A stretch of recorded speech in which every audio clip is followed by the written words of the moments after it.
What? At Crystal. We have been talking a lot on the show lately about fun things that you can go and do, Valentine's Day being right around the corner, lots of optimistic conversation, and that's always a nice thing to have a chance to hear. But for just a minute, let's kind of turn our focus for a second and talk with Jon Rector at the Union Gospel Mission, because he too is positive and optimistic, but he brings to it a big heart for people who are kind of down on their luck when they cross your path. So good to see you. Good to see you. Thanks for having us. It can be very easy. I mean, I'm very guilty of this. I could be soaring along on a beautiful day like today and think, isn't life grand? And it is. But all it can take is a second to realize, gosh, there's somebody out there who might be struggling. Sure. You see that guy or that lady on the street corner with their sign and not knowing what their situation is, but you know it's bad enough that it's got them standing on the street corner holding the sign. You know, okay, let's go there a second.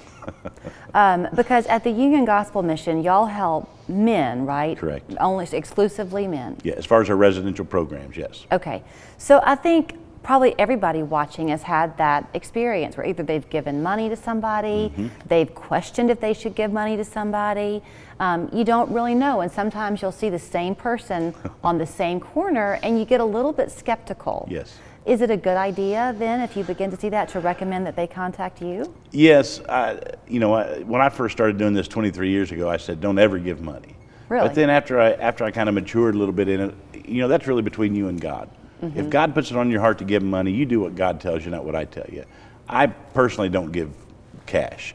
One of the things I like to do is I keep a couple of what we call our blessing bags in my truck. And so when someone approaches me or I see someone that I think may need some help, I can grab one of those blessing bags and give it to them.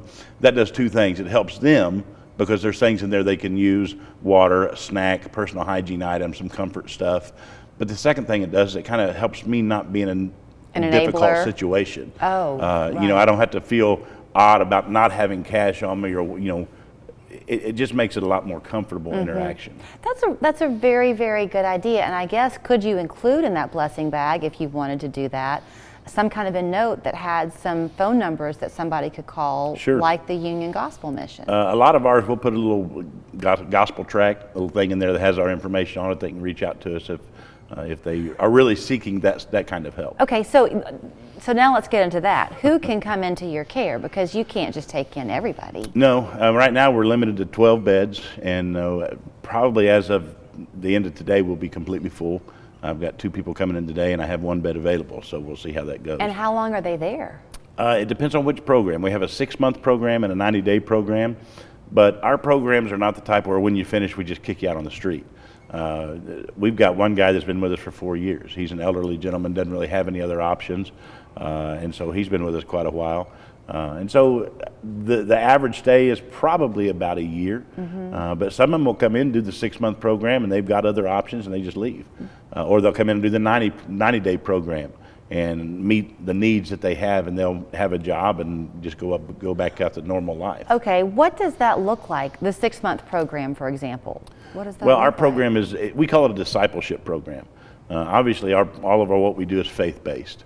And so our thought behind that is, if the relationship with Christ is what it should be, the addiction, the alcoholism, all those life-controlling issues will kind of sort themselves out as they develop their relationship with Christ. And so they come in and go through numerous Bible studies, both individual studies and group studies. We teach alcohol and drug related issues from a faith-based perspective.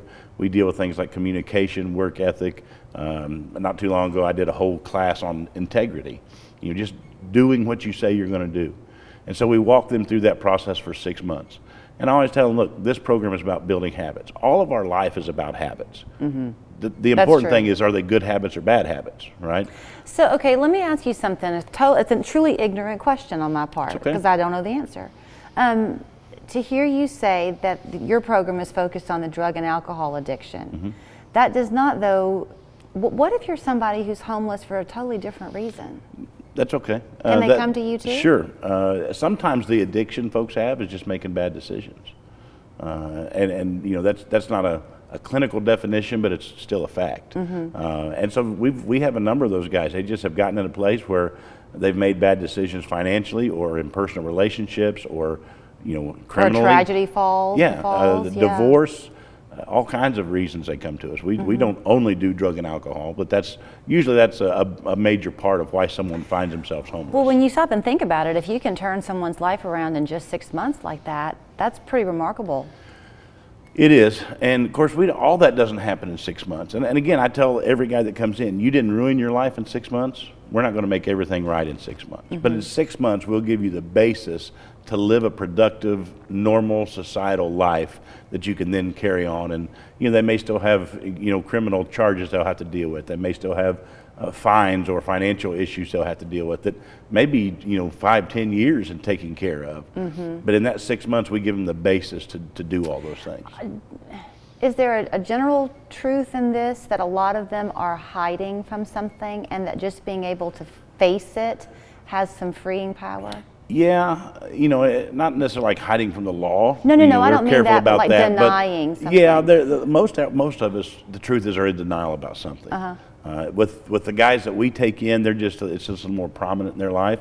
And so that's one of the things we help them do is understand, look, there's nothing in your life that can't be fixed at this point, right? You're still alive, you're still breathing. You can go back and take care of those things that maybe you need to be taken care of. It may take you some years to get it done, but you can still do it. So at the Union Gospel Mission, like you said, you have room for 12 beds. They're all full at this point, yet our homeless population is so magnified so many times. So would it be a good idea for folks to go and make those blessing bags and just keep them in their car? Can they bring them to you or the community kitchen or something? Yeah, if they'd like to make them and bring them to us, we'd love to have them do that. We, of course, we have 3 or 4 big meals every year where we hand out, not only food but blessing bags and clothes and hygiene items. And so we can do that in the summertime when the weather gets up. We'll go out to the homeless camps and pass out bottled water, and we can take them then. But it's something you can do on your own. If maybe you've got a Sunday school class or a youth group or a women's sewing club or whatever group you're in.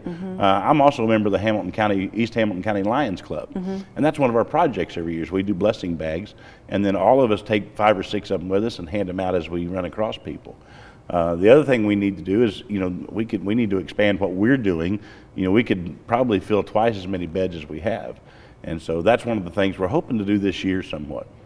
And that would come in the form of donations given to help with that, right? Yeah. I mean, I'm helping you get there. Yes, ma'am. Okay. We've got a piece of land that we bought about 1.5 years ago that we can put 2 mobile homes on.